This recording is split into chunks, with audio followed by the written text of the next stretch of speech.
जितने भी jQuery के लिंक हैं वो सारे आप हटा दें।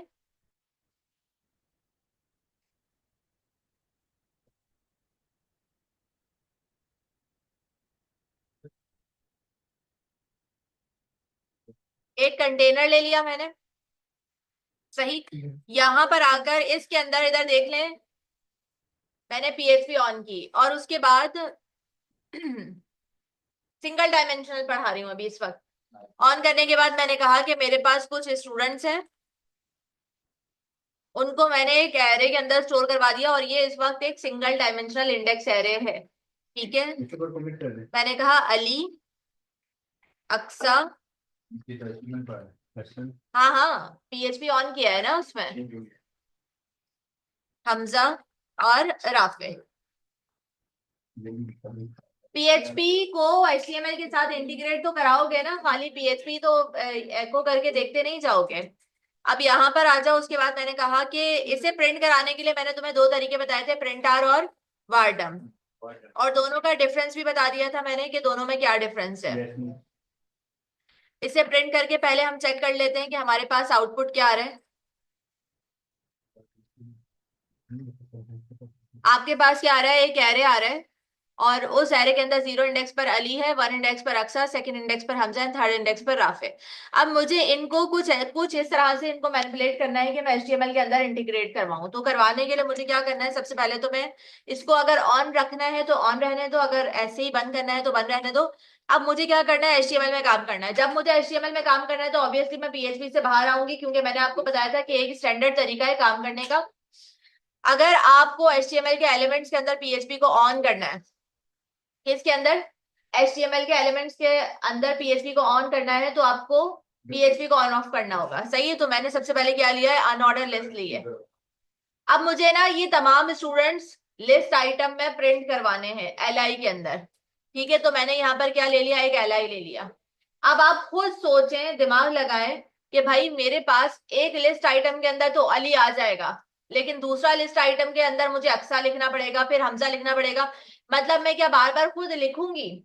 जैसे मैं यहाँ पर आकर इसके अंदर ऑन किया मैंने पीएचपी को और एको करा दिया मैंने किसको, मैंने कहा कि भाई मुझे कौन सा इंडेक्स चाहिए स्टूडेंट्स के अंदर से, मुझे 1 इंडेक्स, सॉरी 0 इंडेक्स चाहिए। तो 0 इंडेक्स वाले आपके पास क्या कौन आ जाएगा, अली आ जाएगा। तो अब आप 1 इंडेक्स मेंशन करेंगे, सेकंड इंडेक्स मेंशन करेंगे, फिर थर्ड इंडेक्स मेंशन करेंगे, तो ये आपको खुद लिखना पड़ेगा बार बार। तो हम क्या चाहते हैं कि भाई हमें खुद लिखना ना पड़े, आइटरेशन परफॉर्म करवानी है। जब भी आपको रिपीटेड एलिमेंट्स नजर आए, अब आपको पता है कि एल आई अली के लिए भी रिपीट होगा, एल आई अक्सा के लिए भी रिपीट होगा, एल आई हमजा के लिए भी रिपीट होगा। जब भी आपको रिपीटेशन वाला प्रोसेस नजर आए, फौरन आपके दिमाग में क्या चीज आनी चाहिए कि भाई हम आइटरेशन परफॉर्म करवा रहे हैं। क्या परफॉर्म करवा रहे हैं, आइटरेशन। और जब आइटरेशन परफॉर्म करवा रहे होते हैं तो हमारे पास लूप्स का कॉन्सेप्ट आता है पीएचपी के अंदर। पीएचपी में कितनी तरह के लूप हैं आप अपने पास लिख लें। फॉर लूप है, वाइल लूप है, डू वाइल लूप है और फॉर ईच लूप है। For loop, while loop, do while loop, for each loop. कितनी तरह के लूप्स हैं आपके पास, चार। For loop, while loop, do while loop और फॉर ईच लूप, चार तरह के आपके पास लूप हैं। अब हमें किस तरह से काम करना है, मैंने आगे क्या कर दिया, इसको कमेंट कर दिया। और फॉर ईच, याद रखिएगा फॉर ईच आपके पास जावास्क्रिप्ट के अंदर मेथड है एरे का, और यहाँ पर आपके पास क्या है, लूप है। कभी भी कॉन्फ्लिक्ट मत कीजिएगा, ये सवाल आपसे पूछा जाता है। पीएचपी के अंदर वो एज अ लूप वर्क करता है, वर्किंग करता है, और जेएस के अंदर वो एरे का मेथड है फॉर ईच। समझ आ गई, for each, for each loop PHP के अंदर लूप है, सही। अब आते हैं, हमने यहाँ पर सबसे पहले मैं आपको फॉर लूप का सिंटेक्स लिखना बता रही हूँ। अब देखो मुझे खुद बताओ कि फॉर लूप जो मैं आपको कह रही हूँ ये पीएचपी का पार्ट है। अगर ये पीएचपी का पार्ट है तो किस स्क्रिप्ट में ऑन होगा, पीएचपी की स्क्रिप्ट के अंदर ऑन होगा, सही है। तो मैंने यूएल के अंदर आई और मैंने यहाँ पर आकर इस स्क्रिप्ट को ऑन किया। मैंने कहा मैं खोल लेती हूँ एक फॉर लूप, यहां से आके मैंने फॉर लूप खोला, फॉर लूप की बॉडी आ गई, कर्ली ब्रेसेस क्या है, फॉर लूप की बॉडी। अब इसके अंदर बहुत गौर से समझने की चीज है, इसके अंदर लूप के अंदर क्या चीज आना चाहिए, आपके पास एल आई आना चाहिए।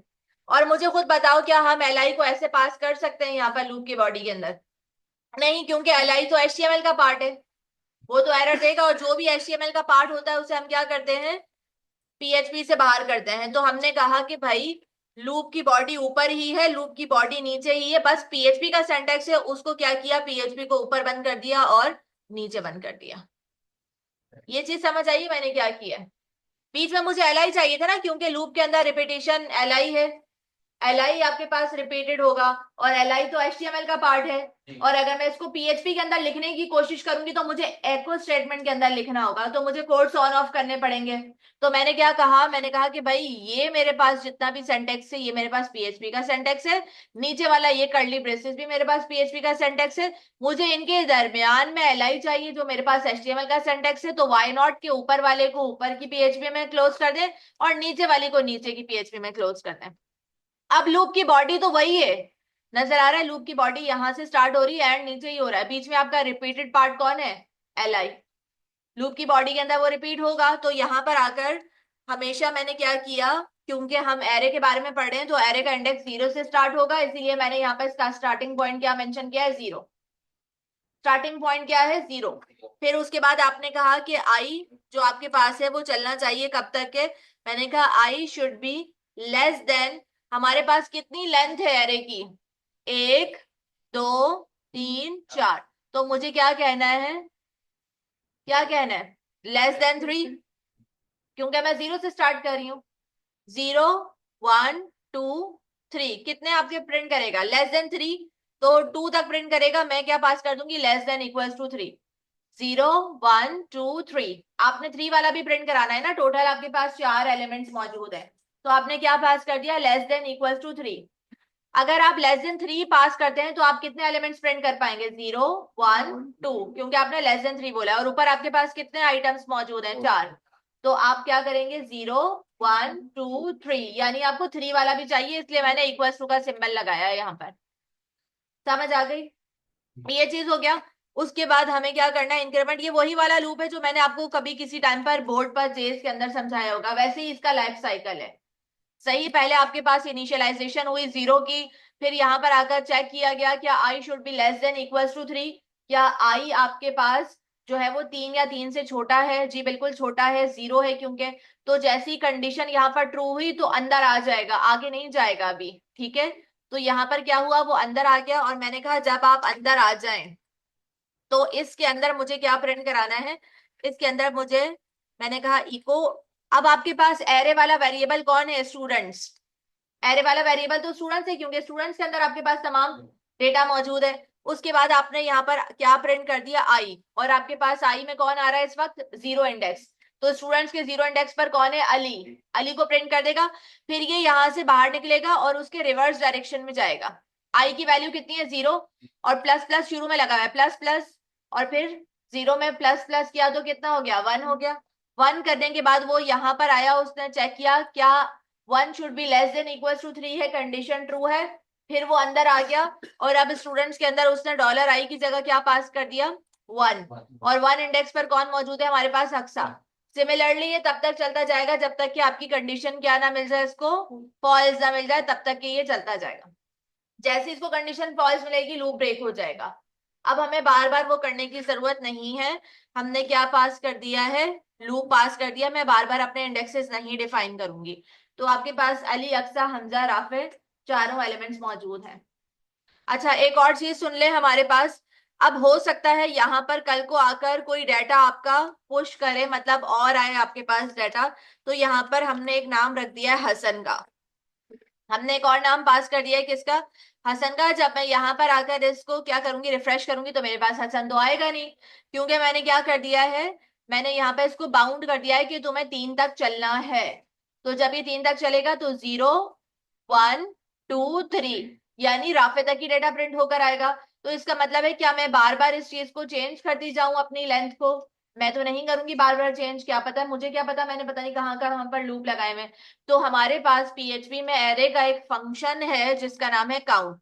आप यहाँ पर क्या बोलेंगे कि आपके पास क्या होना चाहिए, count, less than should be count of dollar students. आपका एरे कौन है, स्टूडेंट्स। एरे को क्या करेगा, काउंट करेगा एरे की लेंथ को। काउंट का फंक्शन क्या करता है, ये देखो नजर आ रहा है लिखा हुआ है, एरे को काउंटेबल बनाकर लेकर आता है और एक वैल्यू रिटर्न करता है आपके पास। तो हमने एरे का काउंट फंक्शन यूज किया अपने पास, लिखे हैं एरे की लेंथ को काउंट करने के लिए। अब आपके पास लेंथ को मैंने यहाँ पर क्या पास किया, लेस देन। काउंट कैसे पड़ेगा, 1 2 3 4 5। यहां पर आकर 5 लिख देगा, क्या लिख देगा, 5। आई should be less then 5। Less than 5 का क्या मतलब है, 4 दफा चलेगा। 4 दफा चलेगा तो 0 1 2 3 4, यानी पांचों वैल्यूज प्रिंट हो जाएंगी आपके पास। अब आपको डिफाइन करने की जरूरत नहीं है। ये काउंट का कॉन्सेप्ट समझ आ रहा है। काउंट क्या करेगा, आपकी एक वैल्यू ग्रेटर ला के देता है, लेकिन आपने क्या सिंबल यूज करना है, लेस देन का। जब आपने लेस देन का मेंशन किया तो लेस देन का मतलब है 4 दफा चलाओ, 5 से कम 4 ही आता है ना। तो यहां पर आपके पास क्या हो जाएगा, वो 0 से चलेगा 1 2 3 4, 4 टाइम्स। अगर हम यहाँ पर आके आउटपुट चेक करें तो अब हसन हमारे पास ऑटोमेटिकली आ जाएगा, क्योंकि काउंट आपको इतना मिला। अब सपोज करो मैंने यहां से आके हसन और राफे दो नाम हटा दिए। अब काउंट के अंदर कितनी वैल्यूज आएंगी, काउंट करो, 1 2 3, 3 वैल्यूज आई। तो यहां पर कितने, क्या लिखा हुआ आएगा, 3। लेस देन 3 का क्या मतलब है, 2 दफा चलाओ, यानी 0 1 2, 2 तक चलेगा तो 3 आपके पास डेटा प्रिंट होकर आ जाएगा 3 का। समझ आ रही है, काउंट का फंक्शन ये काम कर रहा है। और यहां पर मैं दोबारा बता देती हूँ हमने क्या किया है। हमारे पास ये एरे पीएचपी का पार्ट था, हमने से पीएचपी के अंदर ऑन ऑफ कर दिया। मैंने आपको कितनी दफा बताया कि हमारे पास हम पीएचपी को कहीं पर भी ऑन ऑफ कर सकते हैं, तो ये हमने कर दिया। उसके बाद मैंने कहा कि भाई मुझे एक लिस्ट जनरेट करवानी है स्टूडेंट्स की। तो लिस्ट, जो लिस्ट आइटम है वो किस चीज का पार्ट है, अनऑर्डर लिस्ट का पार्ट है, यानी यूएल का पार्ट है। तो आपके पास यूएल के अंदर लिस्ट आइटम्स आएंगे। जब आपके पास यूएल के अंदर लिस्ट आइटम आएंगे तो रिपीटिशन एलआई है यानी। तो मैंने कहा कि भाई यूएल के अंदर तो मुझे क्या ऑन करना पड़ेगा, लूप ऑन करना पड़ेगा। और लूप मेरा पीएचपी का सिंटैक्स है, तो फिर लूप को मैंने क्या किया, पीएचपी की बॉडी के अंदर ऑन ऑफ किया। अच्छा याद रखिएगा, मैं अभी जैसे फॉर सपोज करें मैंने इसको यहां से हटा दिया, सही है, जो मैंने लिखा था हटा दिया। अब आपको पता है कि आपका जो लूप है वो किस चीज का पार्ट है, पीएचपी का पार्ट है। तो आपने पीएचपी को पहले यहाँ पर ऑन ऑफ करना है। ये नहीं है आपने आधा काम ऊपर करा आधा काम नीचे किया, ऐसे नहीं कीजिएगा। और आप यहाँ पर आके अपना लूप पहले पूरा बनाइएगा जैसे मैंने बनाया था। मैं यहाँ पर आके बता देती हूँ, मैंने कहा मेरे पीएचपी का ये सिंटैक्स है लूप। मैंने ये लिख लिया पूरा। लिखने के बाद फिर मैं यहाँ पर आई थी। तो आने के बाद अब मैंने कहा कि भाई रिपीटिशन वाला पार्ट तो मेरे पास एल आई है, एल आई तो एचटीएमएल का एलिमेंट है। तो फिर मैंने यहाँ पर आके क्या किया था भाई, मैंने ये बोला कि इसको मैं यहाँ पर बंद कर देती हूँ, क्योंकि ये पीएचपी का पार्ट है और ये भी पीएचपी का पार्ट है। तो इस कर्ली ब्रेसेस को मैं यहाँ पर बंद कर देती हूँ और बीच में आके मैं क्या लेती हूँ, एल आई लेती हूँ। तो फिर जब मैंने बीच में आके एल आई लिया और एलआई के अंदर अब मुझे डेटा प्रिंट कराना है, यानी मुझे स्टूडेंट्स के नाम प्रिंट कराने हैं, तो फिर मैंने इसके अंदर दोबारा से पीएचपी ऑन ऑफ करी। तो आप तरीके से काम करेंगे, ये नहीं करेंगे ऊपर बंद कर दी, ऊपर एक कर्ली ब्रेसेस पहले बनाया नीचे वाला बनाना भूल गए। नहीं, ऐसे मत कीजिएगा, ये आपका काम खराब होगा। वरना इस तरीके से जैसे मैंने अभी आपके सामने किया ना, बिल्कुल एग्जैक्ट ऐसे ही कीजिएगा। समझ आ रही है ये चीज। मैं वापस से अपना पुराना सेंटेक्स लेकर आ जाती हूँ यहाँ पर, जो मैंने यहाँ पर अभी लिखा था। एक एक चीज को फॉलो करके कीजिएगा, क्योंकि आप लोगों में से बहुत सारे बच्चे ऐसे हैं जो कर्ली ब्रेसेस ऊपर वाला अलग बनाकर नीचे से सिक्वेंशियल ऑर्डर में काम करना शुरू कर देंगे उल्टे तरीके से। समझ आई, ये अभी सिंगल डायमेंशनल इंडेक्स एरे है जो आपने एचटीएमएल के साथ इंटीग्रेट कराया है। तैमूर काम करने में लगे हुए हो? बस ये हो गया। उसके बाद यही वाला काम मैं आपको दोबारा से नीचे करके बता रही हूँ, देखिएगा गौर से। यहां पर आके मैंने एक H1 पास कर दिया और इस H1 में मैंने बोला कि मैं बाय फॉर ईच लूप से काम करूंगी। किससे काम करूंगी, फॉर ईच लूप से। फॉर ईच लूप सबसे ज्यादा इस्तेमाल होने वाला लूप है और एरे के लिए हम हमेशा फॉर ईच लूप को प्रायोरिटी देते हैं। ठीक है, एरे के लिए use he for each loop किया जाता है। आते हैं यहाँ पर, मैंने कहा फिर मुझे यूएल लेनी है क्योंकि मुझे लिस्ट आइटम प्रिंट कराने हैं। और उसके बाद मुझे इसके अंदर फॉर ईच लूप लेना है, तो फॉर ईच तो मेरे पीएचपी का सिंटैक्स है। तो यहाँ पर आकर मैं क्या करूंगी, अपना फॉर ईच लूप ले लूंगी। जब मैंने यहाँ पर आके अपना फॉर ईच लूप ले लिया तो फिर इसके बाद राउंड ब्रैकेट कर्ली ब्रेसेस, ये हो गया आपके पास फॉर ईच का सिंटेक्स। अच्छा, अब आपने क्या करना है, यहां पर डिफाइन करना है अपना वेरिएबल डॉलर स्टूडेंट्स एरे वाला। आपने अपना स्टूडेंट डिफाइन कर दिया एज एसटीडी। एज एसटीडी का मतलब क्या हुआ, स्टूडेंट के अंदर से एक एक वैल्यू निकलती जाएगी। पहले अली निकलेगा, फिर अक्सा निकलेगा, फिर हमजा। पहले अली निकला, एसटीडी के अंदर आ गया। फिर अक्सा निकली, फिर एसटीडी के अंदर आ गया। फिर हमजा निकली, फिर एसटीडी के अंदर आ गया हमजा। बस। ना तो इंक्रीमेंट लगाने की जरूरत है, ना ही कंडीशन लगाने की जरूरत है। आइटरेशन तब तक खुद परफॉर्म होगी जब तक उसके अंदर, स्टूडेंट्स के अंदर कौन मौजूद होगा, डेटा। स्टूडेंट्स के अंदर डेटा मौजूद होगा, एक एक करके एसटीडी वाले पैरामीटर वेरिएबल के अंदर आता जाएगा। समझ आ गई ये चीज। अब मैं यहाँ पर क्या करूंगी, मुझे इसके अंदर एल आई चाहिए, तो एल आई फिर मेरे एचटीएमएल का पार्ट है, इसको बंद कर देती हूँ। इसको बंद कर देती हूँ। नीचे वाला पीएचपी वाला, नीचे वाला बंद हो गया, ऊपर वाला भी बंद हो गया। बीच में मुझे क्या चीज चाहिए, एल आई। और मैंने इको करा दिया पीएचपी की स्क्रिप्ट ली, और इसमें मैंने इको करा दिया किसको, एसटीडी को। ये ना तो कोई कंडीशन लगानी पड़ी, ना तो कोई स्क्वायर ब्रैकेट लगाना पड़ा, ना कुछ लगाना पड़ा। तो आपने क्या किया, फॉर ईच लूप से भी काम कर लिया। अब अगर मैं यहां पर आकर हमजा के बराबर में कॉमा लगाकर एक और स्टूडेंट ऐड करूं जिसका नाम क्या है, सना, तो फॉर ईच क्या करेगा, खुद चौथी दफा इटरेट करवाएगा सना के लिए। आपको कोई कंडीशन कुछ भी लगाने की जरूरत नहीं है। स्टूडेंट्स में आया, उसने स्टूडेंट से एरे गेट किया, एरे के अंदर से पहला एलिमेंट निकाला, अली, अक्सा, हमजा, सना, वो एक एक करके यहाँ पे प्रिंट करता गया। अली को इधर लेकर आया एसटीडी के अंदर, फिर अली को प्रिंट करा दिया। फिर दोबारा स्टूडेंट्स के अंदर गया और उसने कहा कि अभी आगे की वैल्यू अक्सा है, अक्सा को प्रिंट करा दिया, यहाँ पर भेज दिया, अक्सा को प्रिंट करा दिया। फिर उसके बाद हमजा को देखा, हमजा यहाँ पर आया, फिर प्रिंट करा दिया। फिर सना को देखा, फिर सना यहाँ पर आई, सना को प्रिंट करा दिया। ये जो जो नेक्स्ट नेक्स्ट जाता जाएगा, तो इस तरीके से वो प्रिंट कराता जाएगा। फॉर एग्जाम्पल एक फॉर ईच में लूप बनाने की हमें जरूरत नहीं पड़ेगी ना। ये लूप ही तो है। मतलब वो जिस तरीके से ऊपर कंडीशन दी है। तो यही तो बता रही हूँ, फॉर ईच का फायदा सबसे ज्यादा इस्तेमाल होने वाला फॉर ईच ही है। जैसे ऊपर आपने डिफाइन किया है इनिशियलाइजेशन। अच्छा, फॉर लूप में ये है कि आपकी थोड़ी सी लॉजिक बिल्डिंग हो जाती है, किस तरीके से काम हो रहा है, किस तरीके से नहीं हो रहा। फॉर ईच क्योंकि आसान है, तो हम इसलिए इसको प्रायोरिटी दे देते हैं। करना आपने दोनों तरीकों से ही। एक और चीज बता दूं, एज करके यहाँ पर की वैल्यू का पेयर आता है। मैंने कहा डॉलर की, और उस की से फिर मैंने एक वैल्यू असाइन कर दी, एज की वैल्यू। अब की के अंदर क्या आ रहा है, मैं ये भी प्रिंट करके दिखा देती हूँ। जैसे फॉर सपोज मैंने एसटीडी यहाँ पर आ गई, और साइन ऑफ कॉन्कैटिनेशन, बीच में स्पेस लगा दिया, और मैं यहाँ पर आके की भी प्रिंट करा के दिखा देती हूँ कि की के अंदर क्या आ रहा है, ताकि तुम लोगों को पता चले कि की के अंदर इंडेक्सेस आ रहे हैं आपके पास। की वैल्यू का पेयर, की के अंदर क्या आ रहा है, इंडेक्स। 0 इंडेक्स पर अली, 1 इंडेक्स पर अक्सा, सेकंड इंडेक्स पर हमजा, थर्ड इंडेक्स पर आपके पास सना। तो एक्चुअल में जो फॉर ईच का सिंटेक्स है वो क्या है, स्टूडेंट्स, स्टूडेंट से एज करके वो की वैल्यू का पेयर निकालेगा। की 0 इंडेक्स, 0 इंडेक्स की वैल्यू अली। फिर इस तरीके से स्टूडेंट्स के अंदर अक्सा, अक्सा 1 इंडेक्स पर मौजूद है और उसकी वैल्यू अक्सा है। फिर इस तरीके से की वैल्यू का पेयर आइटरेट होता रहता है। समझ आ गई ये चीज। तो सबसे ज्यादा इस्तेमाल होने वाला यही है, हम ये करते हैं मोस्टली प्रोजेक्ट्स के अंदर, अभी करेंगे आगे जाकर। आसान है, हमें लिखने में आसानी होती है। जी, स्टार्ट वहीं से करेंगे हम लोग। सबसे पहले बूटस्ट्रैप का बेसिक एक टेम्पलेट लेंगे, उसके बाद नीचे से ऑप्शनल लिंक सारे हटा देंगे, क्योंकि हमें सिर्फ सीएसएस इंप्लीमेंट करनी है। अब क्योंकि हम मल्टी डायमेंशनल एरे पढ़ रहे हैं, तो मल्टी डायमेंशनल एरे यानी मल्टी डायमेंशनल इंडेक्स एरे पढ़ रहे हैं।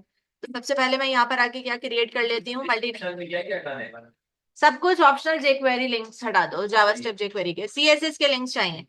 अच्छा, और से देखना, अब मैंने क्या कहा कि भाई मुझे स्टूडेंट्स ही चाहिए,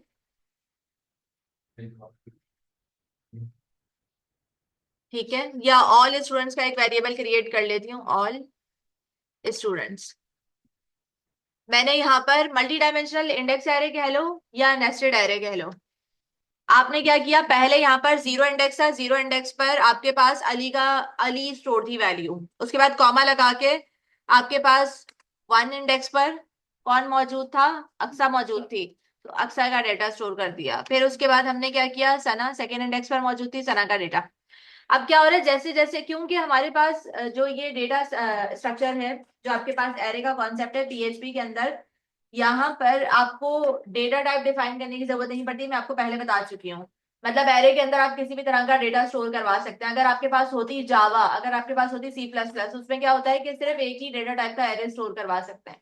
अगर इंटीजर डेटा टाइप है तो उसमें आपने सिर्फ इंटीजर्स वैल्यूज को स्टोर करवाना है। लेकिन पीएचपी लूजली टाइप है, हमें डिफाइन करने की जरूरत नहीं पड़ती। हम किसी भी डेटा टाइप का डेटा स्टोर करवा सकते हैं। हम इंटीजर वैल्यूज को स्टोर करवा सकते हैं, हम स्ट्रिंग वैल्यूज को स्टोर करवा सकते हैं, बूलियन हो सकती है, एरे के अंदर एरे हो सकता है। तो हम क्या पढ़ रहे हैं, नेस्टेड एरे का कॉन्सेप्ट पढ़ रहे हैं। पहले यहाँ पर हमारे पास अली था, अली हमारे कौन से इंडेक्स पर मौजूद था, 0 इंडेक्स पर। फिर इसी तरीके से हमारे पास अक्सा मौजूद थी 1 इंडेक्स पर। मैं ऐसे ही समझाने के लिए बता रही हूँ। इसी तरीके से यहाँ पर सेकंड इंडेक्स पर हमारे पास सना मौजूद थे। तो जो 0 इंडेक्स पर एक वैल्यू मौजूद थी, उसकी जगह हमने क्या पास कर दिया, एरे पास कर दिया। ठीक है, तो इसको हटा देती हूँ, अपना सिंटेक्स सही कर देती हूँ। अब यहाँ पर आते हैं, मैंने कहा पहले मेरे पास अली मौजूद था, अली का नेम था, अली की एज कर देते हैं, अली का सिटी कर देते हैं कराची, फॉर सपोज हमने कुछ इस तरह से पास कर दिया। ठीक है, उसके बाद आते हैं, फिर मैंने यहाँ पर सना पास कर दिया, और उसके बाद मैंने यहाँ पर आकर फॉर सपोज 23 पास कर दिया, और उसका सिटी मैंने पास कर दिया कराची। और इसी तरीके से फिर मैंने यहाँ पर आकर एक और चीज पास कर दी, और सपोज कराची के अलावा मैंने पास कर दी सना की ईमेल, कुछ भी पास कर देते हैं। एक बढ़ा दिया। ठीक है, ऊपर अलग थे पैरामीटर्स, नीचे के पैरामीटर्स अलग हैं, मतलब वैल्यूज अलग है। हो सकता है ना कि किसी स्टूडेंट का डेटा ज्यादा हो, किसी का कम हो। और तीसरे पे हम क्या कर देते हैं, अक्सा का डेटा स्टोर करवा देते हैं। अक्सा का मैंने डेटा कुछ इस तरह से स्टोर करवा दिया और कम कर दिया, ऊपर 3 नीचे 4 और नीचे 2। मल्टी डायमेंशनल हमने, या शुरू में अगर आप सबको इक्विवेलेंस रखना चाहते हैं वो भी कर सकते हैं, सबको शुरू में ही अलग करना चाहते हैं वो भी कर सकते हैं। हर तरीके से आप काम कर सकते हैं। जैसे अभी मैं चाहूं तो मैं सबको शुरू में इक्विवेलेंट लेके चलूं ताकि आपको कोई प्रॉब्लम ना हो, वरना फिर मैं नीचे जाकर दूसरे तरीके का भी बनाकर दिखा दूंगी जिसमें आपके पास अलग अलग वैल्यूज हों। यहाँ पर आ जाते हैं, इसका सिटी चेंज कर देते हैं लाहौर, और उसकी आकर हम ईमेल कर देते हैं aksa@gmail.com। ये हो गया आपके पास। अब आते हैं, हम इस पर काम करते हैं। मुझे क्या करना है, एक टेबल के अंदर ये डेटा प्रिंट कराना है टेब्यूलर फॉर्मेट में। ठीक है, अब टेबल को आप बीच में लेकर आ रहे हैं, तो टेबल किसका पार्ट है आपके पास, HTML का पार्ट है। आप PHP से बाहर आ जाए, आप यहाँ पर आकर बूटस्ट्रैप का टेबल ले लें। मैंने टेबल डिफॉल्ट ले लिया। सही, ये टेबल डिफॉल्ट ले लिया। मैंने कहा मेरे पास पहले स्टूडेंट का नेम आएगा, फिर स्टूडेंट की एज आएगी, ये मेरे कॉलम्स के नाम है। फिर मैंने कहा उसका सिटी आएगा, और फिर मेरे पास एक और TH है जिसके अंदर उसकी ईमेल आएगी। ये मैंने अपने कॉलम्स के नाम पास कर दिया। सही, उसके बाद आ जाते हैं TR पर। अब आपके पास, आपने देखा कि रिपीटिशन वाला जो पार्ट है वो कौन है, रॉ होगी, टेबल रॉ होगी, क्योंकि पहले पहले स्टूडेंट का डेटा प्रिंट होगा, फिर दूसरे स्टूडेंट का डेटा प्रिंट होगा, फिर तीसरे स्टूडेंट का डेटा प्रिंट होगा। यानी अब हमारे पास रिपीटेड पार्ट कौन है, TR है, टेबल रॉ है। तो मुझे इसको यानी लूप की बॉडी के अंदर रखना होगा। अब तो मैं क्या करती हूँ, इसको लूप की बॉडी के अंदर पास कर देती हूँ सिंटेक्स को। आते हैं यहाँ पर, मैं जिस तरीके से काम कर रही हूँ वो है फॉर ईच, और आप लोग जिस तरीके से काम करेंगे वो होगा फॉर। ठीक है, तो यहाँ पर मैंने आके क्या ले लिया, फॉर ईच का सिंटेक्स ले लिया, फॉर ईच का कीवर्ड, और उसके बाद उसकी कर्ली ब्रेसेस। सही है। अब इस लूप की बॉडी के अंदर क्या होना चाहिए, आपके पास TR को होना चाहिए, क्योंकि TR रिपीटेड पार्ट है। जो जो भी चीज रिपीटिशन वाली होगी ना, LI रिपीटेड हो उसको लूप की बॉडी के अंदर रखेंगे, TR रिपीटेड हो उसको लूप की बॉडी के अंदर रखेंगे, कार्ड रिपीटेड हो उसको लूप की बॉडी के अंदर रखेंगे। जो भी चीज आपका रिपीटिशन वाला पार्ट है वो आपकी आएगी कर्ली ब्रेसेस के अंदर। सही, उसके बाद अब आपने क्या करना है, क्योंकि कर्ली ब्रेसेस PHP का पार्ट है, और जो हमारे पास रॉ है वो हमारे पास HTML का पार्ट है। तो हमने क्या किया, इसके ऊपर PHP को ऑन ऑफ कर दिया और नीचे PHP को ऑन ऑफ कर दिया। जो भी हमारी टेबल रॉ थी उसको हमने यहाँ से क्या कर दिया, कट कर दिया। कट करने के बाद यहाँ पर आकर हमने उसको पेस्ट कर दिया। सही, अब आते हैं हम ऊपर।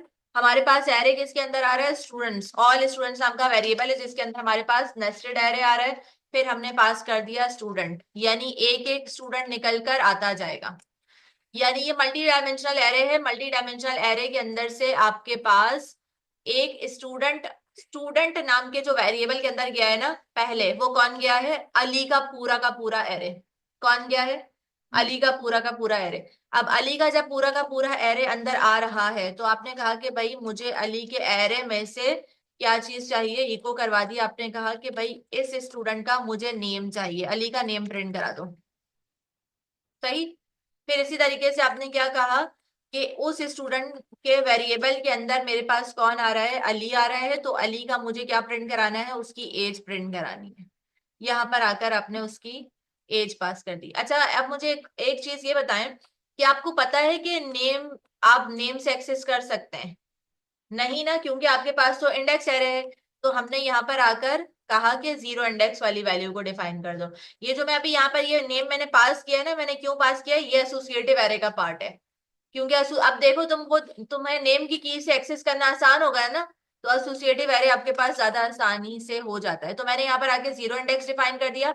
मैंने कहा जो हमारे पास अली आ रहा है ना स्टूडेंट के अंदर, जीरो इंडेक्स वाला एरे आ रहा है ये। अगर आप यहाँ पर आकर वही वाला काम करेंगे जैसे मैंने आपको बताया था कि आपके पास एक की है और की के अंदर जीरो इंडेक्स आ रहा है, तो जीरो इंडेक्स के अंदर कौन मौजूद है, पूरा का पूरा ये एरे मौजूद है। तो स्टूडेंट के अंदर पूरा का पूरा एरे आ गया। आपने बोला इस जीरो इंडेक्स वाले का जीरो वाला कॉलम प्रिंट कराओ, यानी अली को प्रिंट कराओ। जीरो वाले का वन प्रिंट कराओ, तो जीरो वाले का वन एज आ जाएगी। इसी तरीके से आपने बोला जीरो वाले का क्या प्रिंट कराओ, सेकंड कॉलम प्रिंट कराओ, सेकंड इंडेक्स प्रिंट कराओ, तो सेकंड इंडेक्स पर कौन है, सेकंड इंडेक्स पर उसकी सिटी है। तो आपने यहाँ पर आके मेंशन कर दिया कि भाई सेकंड इंडेक्स पर उसका सिटी है। इसी तरीके से फिर आपने नीचे आके मेंशन किया कि थर्ड इंडेक्स को प्रिंट करा दो, और थर्ड इंडेक्स पर कौन है आपके पास, उसकी ईमेल अकाउंट है। तो ये पहले स्टूडेंट के लिए चलेगा। फिर इस तरीके से जब ये सारी चीजें प्रिंट हो जाएंगी, फिर आपके पास ऑल स्टूडेंट्स के अंदर वो वापस आएगा एज करके की वैल्यू, यानी वन इंडेक्स पर आ जाएगा। वन इंडेक्स का पूरा इस स्टूडेंट नाम के वेरिएबल के अंदर आ रहा है, पूरा का पूरा एरे। फिर आपने बोला वन इंडेक्स का जीरो प्रिंट करो, वन इंडेक्स का वन प्रिंट करो, वन इंडेक्स का टू प्रिंट करो, वन इंडेक्स का थ्री। तो वन का वन, वन का टू, वन का जीरो, वन का वन, वन का टू, वन का थ्री। हाँ हाँ हाँ, वो सब सबके लिए कांस्टेंट चलेगा ना, जितने भी स्टूडेंट्स हैं उनके लिए कांस्टेंट चलेगा। अभी आपने इस तरह से डिफाइन किया है। अच्छा, अब इसके अंदर क्या प्रॉब्लम है, क्या है, वो मैं आपको अभी बताती हूँ।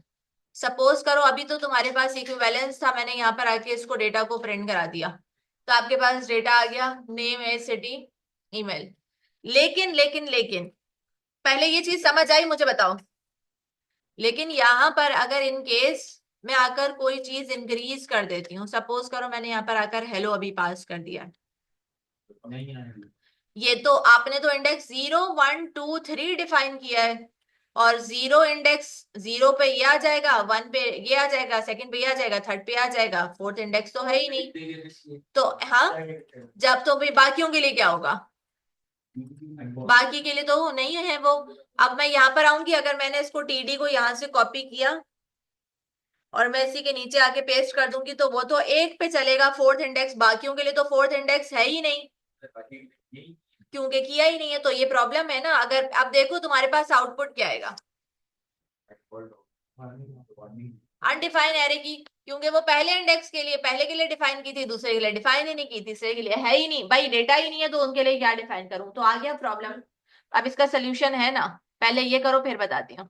पहले ये हटाओ, कुछ भी नहीं कर सकते, अभी करेंगे फिर बताऊंगी। अभी तो मैंने इक्विवेलेंस डाटा पास किया और मैंने यहाँ पर इंडेक्स, तुम्हें क्या पता जीरो इंडेक्स वाला वैल्यू है, वन इंडेक्स वाली वैल्यू है, सेकंड इंडेक्स वाली वैल्यू है क्या, तो फिर ये इंडेक्सेस को खत्म करेंगे हम आगे जाकर। एक मिनट,